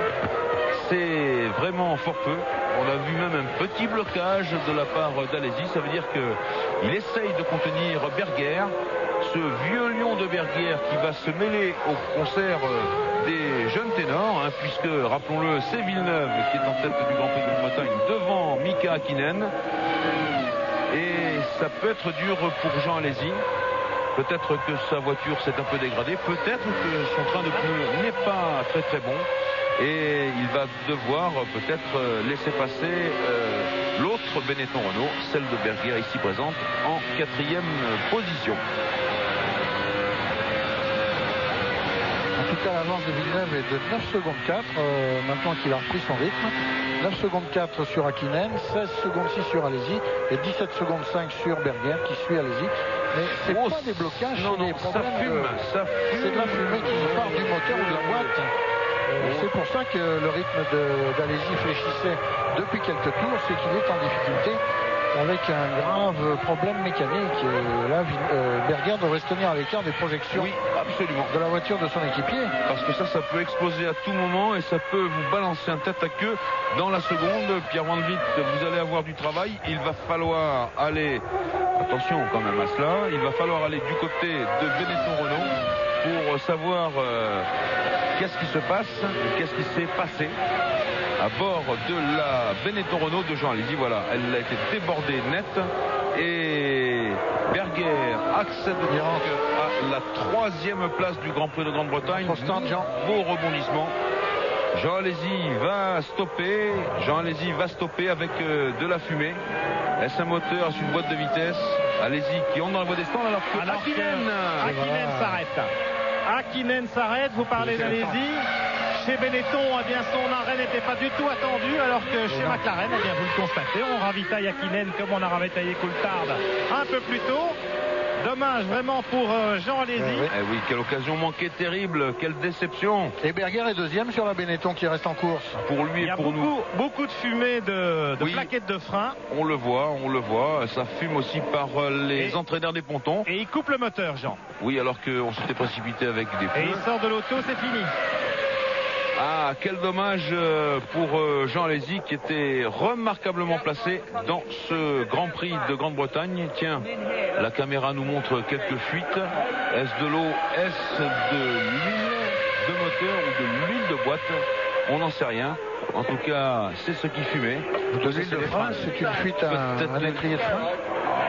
Non, ça ne peut pas arriver, ça, Johnny. Ça peut arriver, oui bien sûr, ça peut arriver, mais ça serait gravissime. Il aurait manqué un freinage avec une voiture déséquilibrée. Il y a quelque chose qui n'a pas fonctionné. C'est ce Benetton, un roulement de roue. Ou un roulement de roue, 3e coup de théâtre, alors que Jean Alesi est extrêmement déçu. Il a jeté ses gants. Oui, très déçu Jean Alesi, il s'est précipité au fond du camion. Il jette tout. Benetton Renault. On voit les images de Pichry, notre caméraman. Il vient de jeter sa cagoule par terre, vous l'avez constaté. Très déçu, très en colère. Jean Alesi, on imagine évidemment sa déception. Il avait réussi un superbe départ, un magnifique début de course. Il était en position de profiter des défaillances de Williams Renault. On l'a vu avec Damon Hill tout à l'heure. Pat Simon, son ingénieur, vient aux nouvelles. J'ai bien peur que ce soit porte close dans un instant. Voilà, confirmation. Donc on attend la sortie de... Elle ne laissez pas fermer la porte. Oui, elle ne s'est pas fermée, c'est vous qui l'avez réouverte. Je vous ai vu. Nous, on est sur Jacques Villeneuve. Là, voilà, ça y est, elle est fermée pour de bon cette fois. On est avec Jacques Villeneuve, désormais en tête du Grand Prix de Grande-Bretagne. Ça, on sait depuis longtemps. Désormais, devant Gerhard Berger. Et oui, le vieux Gerhard, il va peut-être monter sur le podium à côté du jeune Jacques Villeneuve. Ce sera la confrontation de deux générations. Car Jacques Villeneuve, ici, livre son 10e Grand Prix. Et je vais tout de suite dans mes statistiques pour vous dire que Gerhard, lui, en est à son 189e Grand Prix. Dans cette hiérarchie, il distance Brundle, 151 Grand Prix, et Alesi, 111 Grand Prix. Cela, c'était à la date du Grand Prix de France. Donc, 190 pour Berger, 152 pour Brundle et 112 pour Alesi. Alors qu'il reste 15 tours pour Jacques Villeneuve. 15 tours de ce circuit de Silverstone où Villeneuve pourrait rendre l'appareil à Damon Hill qui lui a fait l'affront de remporter le Grand Prix du Canada. Oui, la porte est toujours close chez Benetton Renault, mais on a quand même un espion qui en est sorti, c'est Vincenzo Sospiri, le pilote essayeur Benetton, qui nous a simplement dit que l'abandon de Jean Alesi est dû effectivement à une défaillance des freins de sa Benetton en panne de frein. Bien vu. Voilà. Alors ça, c'est pas normal. Vraiment, c'est un manque de rigueur technique. Je ne peux pas croire qu'à ce niveau technique dans la Formule 1, on soit en panne de frein. Ça tombait de l'étrier arrière droit. Rappelez-moi ça, Johnny. Ça tombait de l'étrier arrière droit, ce liquide de frein. Quelle catastrophe donc pour Jean Alesi. Et c'est Berger, son équipier, avec lequel nous roulons ici, et bien qui va en profiter. 1 Villeneuve, 2 Berger, 3 Hakkinen, 4 Barrichello, 5 Coulthard, 6 Brundle, c'est pour l'instant l'ordre des 6 premiers dans ce Grand Prix de Grande-Bretagne. Mika Salo est 7e, Frentzen 8e, Herbert 9e, Verstappen 10e et Fisichella 11e. On voit qu'on est proche de l'arrivée maintenant. Il y a des coupes claires dans le peloton des rescapés. Et Panis vient de s'arrêter aussi et il abandonne. Eh bien oui, Panis abandon également. Eh bien décidément, pas de chance pour ce 14 juillet français. Pas de chance pour les pilotes français. Et je suis abasourdi par cette histoire de frein de la Benetton de Jean Alesi. C'est pas croyable à ce niveau. Cool break. Attention sur les freins. On prévient Berger d'y aller légèrement avec ses freins, d'être cool, d'être doux avec ses freins. C'est le liquide de frein qui est monté en ébullition peut-être. Et la pédale d'Alesi est allée à fond. Et ça a provoqué une fuite ou une surchauffe du liquide. Mais franchement, je ne peux pas croire à des incidents pareils à ce niveau de performance et ce niveau de compétition sur un circuit qui n'est pas véritablement extrêmement exigeant pour les freins, Jenny. C'est incroyable. En tout cas, ce Grand Prix de Grande-Bretagne part pour se terminer sur un tiercé surprise. Hein. Villeneuve, un tout jeune, un débutant, et ses débuts en F1 ne remontent qu'au Grand Prix d'Australie du mois de mars. Berger, le vétéran en nombre de Grands Prix de la Formule 1, deuxième, et Hakkinen, encore un jeune, moins jeune, quoi. Il se situe entre les deux, au niveau âge et au niveau expérience. Hakkinen, il se situe entre Villeneuve et Berger. Et pour Hakkinen, il s'agirait, si la course se terminait sur ces 3 positions, eh bien, il s'agirait pour Hakkinen de son premier podium de la saison après l'accident grave qu'il avait subi l'année dernière en fin de saison à Adélaïde et qu'il avait contraint de débuter la saison avec certains handicaps physiques importants et des handicaps qu'il a maintenant quasi totalement surmontés. Mika Hakkinen, il livre ici son 73e Grand Prix. Alors je vais vous dire, Mika Hakkinen, il a marqué des points à Melbourne, à Interlagos. Ensuite il y a eu 2 abandons, un abandon à Buenos Aires, une 8e place au Nürburgring, une 8e à Imola. Et ensuite il est de nouveau remonté, Mika Hakkinen. Il a marqué à Monaco, à Barcelone, à Montréal et à Manicourt. Et ce podium, eh bien, concrétiserait l'exacte performance des McLaren qui progressent maintenant de plus en plus. Ça veut dire que finalement l'aide apportée par Alain Prost à cette équipe qui était en train de s'engager dans la spirale de la défaite, eh bien Alain Prost a mis un coup de frein à tout cela. Alain Prost qui nous disait qu'il était en train d'étudier maintenant la voiture de 97. Eh bien c'est une bonne nouvelle tout ça pour l'écurie McLaren Mercedes. Il faut tirer un coup de chapeau aussi à Mario Illien qui prépare les voitures Mercedes Ilmor qui sont étudiées et fabriquées à Northampton, tout près d'ici Silverstone en Angleterre. Et le moteur Mercedes Ilmor a accompli de très très gros progrès ces derniers temps. Il est remarquable autant en fiabilité qu'en performance et bien servi par un excellent châssis, ce qui n'est pas le cas du Peugeot. Mais le Peugeot se défend aujourd'hui un petit peu moins bien que le Mercedes, mais très bien quand même, puisque Barrichello est 4e et Brundle 6e. Les 2 Peugeot sont dans les points. Alors que le réalisateur britannique nous montre la lutte au coude à coude, eh bien, des 2 sociétaires de l'écurie Sauberford, Frentzen devant Herbert, avec moins d'1 seconde entre les 2 hommes. Frentzen, il est 8e, Herbert, il est 9e. C'est évidemment un combat d'arrière-garde pour ces voitures, même si le Ford a fait des progrès. Eh bien, je crois que Sauber a intérêt à réviser sérieusement ses plans pour essayer de nous trouver une voiture un peu plus compétitive pour la saison prochaine. Le duel fratricide entre Frentzen et Herbert, faut-il le préciser, se situe derrière la Tyrrell de Mika Salo, qui est une voiture, une Formule 1 un peu plus modeste au plan financier. Et donc il faut relativiser la performance des Sauber qui sont certainement parmi les plus décevantes des F1 cette saison. Et l'on revient sur Villeneuve. Mettez-vous à la place de ce garçon qui démontre depuis le départ de ce Grand Prix que quand il connaît vraiment un circuit, ce que maintenant eh bien, il aura fait Villeneuve, car à la fin de cette saison eh bien, il aura vu à peu près l'éventail de tous les circuits de Grand Prix. Il sera un concurrent redoutable. Je me mets à sa place. Gagner ici en Grande-Bretagne, c'est une sorte de comment dirais-je, de couronnement pour Villeneuve. après cette magnifique performance qu'il avait effectuée au Grand Prix d'Europe en début d'année. Villeneuve vraiment très très fort, et lui qui est déjà le chouchou du monde de la Formule 1, eh bien il continue sur sa lancée. Mika Hakkinen, lui, Coulthard est en 5e position, Mika Hakkinen toujours 3e, Berger toujours 2e. C'est pour l'instant, pour les 6 premiers, une Williams Renault, une Benetton Renault, une McLaren Mercedes, une Jordan Peugeot, une McLaren Mercedes et l'autre Jordan Peugeot. Ce qu'il démontre aussi, Villeneuve, c'est son extraordinaire motivation. On l'a bien senti quand, avant ce départ, il disait qu'il jouerait sa chance face à Damon Hill, et cela dès le départ. Il est bon, je suis placé un petit peu en retrait de Damon sur la grille, mais ça ne m'empêche pas de penser que je peux le taper au départ, et puis si je suis devant lui au premier virage, eh bien je ferai ma course et je mettrai tout mon cœur à le battre, à ce qu'il a fait avec beaucoup de talent et de succès.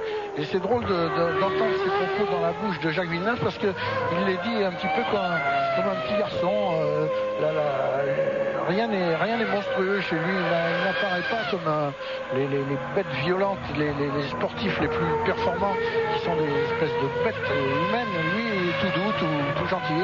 Oui, je suis à côté de Damon Hill sur la grille de départ, et je vais essayer de partir plus vite que lui, puis de le battre, et puis il le fait. Eh oui, un portrait touchant, mais bien brossé, Johnny. Vous avez raison, parce que Villeneuve, ce qui fait sourire, c'est sa décontraction naturelle. Il n'est absolument pas intégré, je dirais, dans ce milieu de la Formule 1, au niveau par exemple de l'habillement. Il est toujours extrêmement décontracté.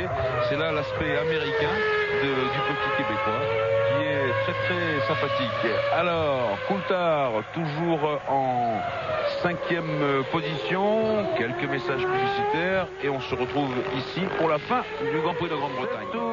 8 tours, moins celui-là, 7 ici même, voilà, au franchissement bientôt de la ligne de chronométrage. 7 tours dans ce Grand Prix de Grande-Bretagne ici, avec toujours Villeneuve devant Berger et Hakkinen. Pour l'instant, c'est vers ce podium que l'on s'achemine, alors que Barrichello est 4e, Coulthard 5e, Brundle 6e, Salo 7e, Frentzen 8e, Herbert 9e, Verstappen 10e et 11e Fisichella. Villeneuve qui ne bouge pas pour l'instant, qui est toujours en tête avec 21 secondes d'avance sur Gerhard Berger. Gerhard lui-même avec 24 secondes d'avance sur Hakkinen. Je ne sais pas si Pierre Van Vliet est toujours proche du motorhome de Jean Alesi. Jean Alesi qui était, je crois, Pierre, extrêmement déçu. Absolument, Jean-Louis. Il est sorti du camion Benetton où il était rentré, vous l'avez vu, après son abandon. Il a immédiatement été se réfugier dans le motorhome Renault où nous sommes pour l'instant. Il est allé se changer et on espère pouvoir recueillir ses impressions à sa sortie du motorhome dans quelques minutes. Bien, eh bien, vous nous interrompez lorsqu'il le faut. Alors donc, on revient sur Jacques Villeneuve, très très en forme ici à Silverstone. Il avait manqué de très peu la pole position hier. Il disait d'ailleurs qu'il avait été gêné.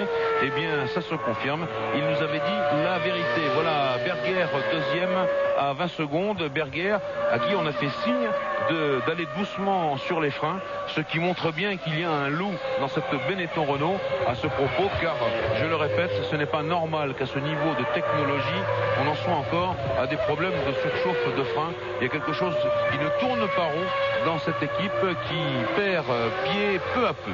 En tout cas, pour Berger, il n'y a pas l'air d'avoir de gros problèmes, puisqu'il suit un rythme vraiment normal. Il tourne en 1 minute 30 secondes et 3 dixièmes actuellement, un rythme qui correspond tout à fait aux capacités de la Benetton. Oui, Jean Alesi en début de course tourne à peu près à ce rythme-là.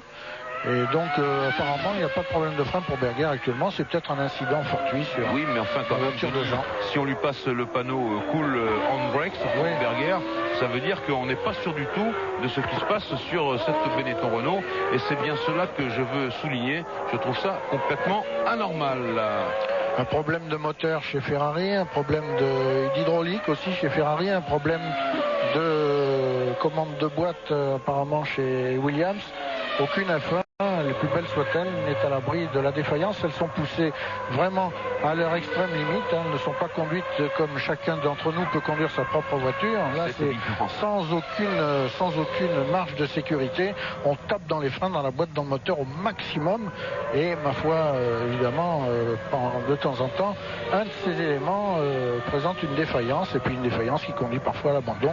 Aujourd'hui, c'est le cas de quelques favoris, et il faut s'en réjouir, puisque cela va faire rebondir l'intérêt du championnat du monde, Jean-Louis, puisque Villeneuve, en l'état actuel des choses, risque de ramener son retard au championnat sur Daymon Hill de 25 à 15 points, et 15 points, c'est rien du tout quand il reste 6 Grands Prix encore à disputer en fin de saison. Oui, bien sûr, et tandis que Villeneuve et Berger caracolent en tête, eh bien, je me dois de souligner que aujourd'hui, les moteurs Renault sont partis en pole position. Ils ont effectué leur 117e pole position ici à Silverstone, et 117, c'est également le chiffre de Ferrari. Tout cela, bien sûr, loin derrière le moteur Ford qui compte, lui, en record 138 pole positions. Villeneuve, donc, à 5 tours maintenant du bonheur. Jacques Villeneuve qui va remporter, on l'espère, on le souhaite pour lui, le 2e Grand Prix de sa carrière. Le petit Québécois absolument fantastique pour une première saison en Formule 1 qui restera dans les annales. Un garçon enthousiaste, un très fin pilote, même si de temps en temps il paraît un peu plus brutal que Daymon Hill. Surtout, il a joué avec beaucoup d'opportunités ici à Silverstone, à Villeneuve. Il était pratiquement imbattable, même s'il n'a pas eu la pole position. En tout cas, il a pris un départ absolument canon, et cela sans complexe. Et puis, bien sûr, eh bien, son principal rival Daymon Hill, qui est son équipier, s'est auto-éliminé. Et donc Villeneuve est bien parti maintenant pour emporter la 2e victoire de sa carrière. Et pour l'instant, hormis les abandons et les petits problèmes mécaniques, eh bien Villeneuve, si je reprends son palmarès, je vois 4 deuxièmes places, une 3e place, et puis une victoire déjà. Vous voyez que pour un début, c'est proprement flamboyant, c'est proprement fantastique. Ici, on est avec la Jordan Peugeot de Martin Brundle en 6e position. Brundle est le dernier pour l'instant qui peut marquer des points ici dans ce Grand Prix de Grande-Bretagne. 1 Villeneuve, 2 Berger, 3 Hakkinen, 4 Barrichello, 5 Coulthard, 6 Brundle. Le voici. À savoir dans les points, 2 moteurs Renault, 2 Mercedes et 2 Peugeot. Et oui, eh bien la sélection est impitoyable. Oui, la sélection est impitoyable. Et étant donné le châssis Peugeot et ses difficultés, il faut dire que bien Peugeot remonte à l'excellent niveau, celui des meilleurs, celui du moteur Renault. Et puis Johnny, vous l'avez souligné, chez Mercedes, chez Ilmor Mercedes, on a fait également beaucoup de progrès, car ce circuit de Silverstone, s'il n'est pas terriblement exigeant, comme par exemple le circuit de Penang au niveau des moteurs, il nécessite quand même de beaucoup de passages à pleine charge, car il y a des grosses accélérations et puis surtout des lignes droites assez impressionnantes. Et par conséquent, c'est un bon point, c'est un bon test pour les 3 moteurs que nous venons de citer. Villeneuve qui, bien qu'à 4 tours de l'arrivée de ce Grand Prix de Grande-Bretagne, possède 20 secondes d'avance sur Berger et 49, presque 50 sur Hakkinen, à bord de la McLaren duquel nous nous trouvons, eh bien Villeneuve ne ralentit pas sa cadence, c'est toujours en 1:30. Mais ça, il a raison, Johnny, il faut éviter de se déconcentrer. Trop se déconcentrer, ça amène des problèmes. On se rappelle du brillant Senna à Monaco en 1988, si mes souvenirs sont exacts, avec course gagnée et presque un tour d'avance sur Alain Prost qui tape à quelques tours de l'arrivée. C'est peut-être ça, un problème de déconcentration, mais néanmoins, il faut que Villeneuve continue sur ce cap. Il tourne en 1:30 et 5 dixièmes, Berger 1:30 et 6 dixièmes, alors que Hakkinen, lui, a commencé déjà à lever un petit peu le pied. 1:32, c'est une cadence qui est un peu plus faible, mais Hakkinen, il faut que ce garçon retrouve le chemin du podium. Hakkinen, il avait fait des très beaux résultats. Vous l'avez rappelé, Johnny, il a eu un très grave accident à la fin de la saison passée à Adelaide en 95. Eh bien, le voilà revenu lui aussi au premier plan. Et maintenant, derrière les Williams Renault, les McLaren Mercedes vont jouer le jeu, vont jouer leur jeu au milieu des Benetton Renault et des Ferrari. 3 tours maintenant avec Berger en deuxième position. Le vieux Gerhardt qui va faire un beau résultat ici à Silverstone avec une constance. Il est toujours là, Berger. Il est comme les vieux routiers, on peut toujours compter sur lui. Là, je surveille actuellement, Jean-Louis, l'écart qui sépare la McLaren d'Hakkinen 3e de la Jordan Peugeot de Barrichello 4e. Hakkinen m'avait paru avoir fléchi un petit peu. Maintenant là il s'est repris, il vient de tourner en 1.31.7, Barrichello en 1.31.9. Hakkinen a l'air de contrôler un éventuel retour de Barrichello qui par ailleurs se situe quand même, Barrichello 13 secondes derrière la McLaren. Donc il faudra qu'il y ait vraiment un fléchissement dans le rythme de Hakkinen pour que Barrichello envisage d'accéder au podium de ce Grand Prix de Grande-Bretagne. Un podium sur lequel Villeneuve, Berger et Hakkinen ont une sérieuse option maintenant qu'on est à 2 tours de l'arrivée, Jean-Louis. Oui, 2 tours de l'arrivée, 2 tours maintenant pour Jacques Villeneuve. Et ce Jacques Villeneuve que l'on aime beaucoup, qui relance le championnat du monde, qui relance la course au titre à l'issue du Grand Prix de France. Damon Hill avait 63 points et Jacques Villeneuve 38 points. Jacques Villeneuve qui va, on le lui souhaite en tout cas, passer à 48 points. Et ce n'est plus tout à fait la même chose. Il va falloir que Damon Hill réagisse, ce qui promet beaucoup pour les Grands Prix à venir. Ces Grands Prix de l'été où il faut vraiment bombarder. Je pense à Hockenheim, je pense à Spa-Francorchamps, je pense également à Monza. Et ça ne va pas effrayer Jacques Villeneuve, spécialiste des très hautes vitesses de pointe. Je vous rappelle qu'il vient du championnat de Formule Indy et que par conséquent, les plus de 300 km/h, ça ne lui fait pas peur à notre ami Villeneuve. Et c'est pour ça qu'on peut l'en féliciter. Encore qu'à Spa-Francorchamps, il va se heurter à un circuit qu'il ne connaît pas du tout, qu'il n'a pas pu aller reconnaître car il se déroule partiellement sur des routes nationales en Belgique. Et donc il ne le découvrira qu'aux essais officiels de ce Grand Prix situé à la fin du mois d'août. Et ce sera très difficile pour Villeneuve de s'y acclimater en 2 jours d'essai, en 30 tours le vendredi, 30 tours le samedi matin avant les 12 tours de qualification le samedi après-midi. Mais on a le temps d'en reparler, c'est dans un mois et demi. Oui, bien sûr, mais je vous parie, Johnny, que le vendredi, il aura bien appris parce qu'un circuit comme Spa, c'est tellement beau, il y a tellement d'élan, tellement de courbes naturelles qu'il sera à l'aise, là, ce garçon. Qui est en tête pour l'instant du Grand Prix de Grande-Bretagne et bientôt à 1 tour de l'arrivée. Pierre Van Vliet, très vite, une dernière intervention. Oui, écoutez, Jean Alesi est sorti du motorhome, il s'est rhabillé, il ne va pas tarder à partir, mais il nous fait savoir par l'intermédiaire de son équipe Benetton qu'il ne souhaite pas faire de déclaration aujourd'hui. Et vous savez pourquoi? Parce qu'il serait obligé de dire ce qu'il pense de son écurie et ça ne doit pas être joli pour l'instant en l'état où se trouve Jean Alesi et je ne suis pas loin de lui donner raison. Je le répète, c'est inqualifiable d'avoir des problèmes de frein à ce niveau de compétition. Jacques Villeneuve, le brillant Jacques Villeneuve, bientôt sur la ligne d'arrivée du Grand Prix de Grande-Bretagne pour une deuxième victoire en Grand Prix. Jacques Villeneuve qui aura marqué son territoire dès sa première saison en Formule 1. Jacques Villeneuve qui est promis au plus bel avenir. Alors que, bien sûr, derrière, Berger est à 21 secondes et Hakkinen à 51 secondes. C'est dire que le petit Québécois est intouchable si les choses restent en l'état. Encore quelques secondes maintenant. Et il rentre, voilà, dans le cercle des vainqueurs du Grand Prix de Grande-Bretagne.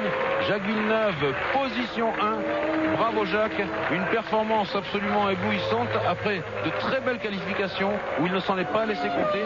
Et puis un départ canon. Le deuxième maintenant, Gerhard Berger sur Benetton Renault.